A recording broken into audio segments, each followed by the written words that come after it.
The Raja Saab సినిమాను రెండోసారి చూశాక ఆశ్చర్యం అనిపించింది. 90% ట్రోల్ మెటీరియల్ ను కట్ చేశారు. ఆ upside down fight super element, Prabhas style swag అన్ని పర్ఫెక్ట్. దాన్ని జోడించడంతో నచ్చే సాంగ్ పాటకు సరైన లీడ్ వచ్చింది అనిపించింది. ఫస్ట్ కట్ లో టీం దాన్ని ఎందుకు ఇగ్నోర్ చేశారో అది $1 మిలియన్ ప్రశ్న. బొమ్మన్ ఇరానీ ట్రాక్ ను తీసేశారు. ఇది చాలా మంచి డిసిషన్. ఇప్పుడు మీరు థియేటర్ లో ది రాజాసాబ్ ను ఖచ్చితంగా ఎంజాయ్ చేయవచ్చు.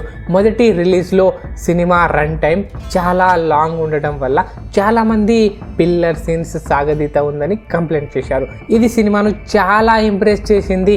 ఎగ్జాంపుల్ 90% ట్రోల్ మెటీరియల్ అంటే ఆ పిల్లర్ కామెడీ సీన్స్ అనవసరమైన సాగదీతలు అన్నీ కట్ చేసేసారు. ఇప్పుడు సినిమా పేస్ చాలా టైట్ అయింది, ఎక్కడ బోర్ కొట్టదు. హైలైట్ ఏంటంటే ఆ upside down fight scene, ఇది super element. Prabhas style swag expression అన్ని పర్ఫెక్ట్. మొదటి కట్ లో ఈ సీన్ ను ఎందుకు ఇగ్నోర్ చేశారు అనిపించిందో నాకు తెలియదు. ఇది నిజంగా $1 మిలియన్ ప్రశ్న. ఈ సీన్ యాడ్ చేయడంలో నచ్చే సాంగ్ కు సరైన లీడ్ వచ్చింది.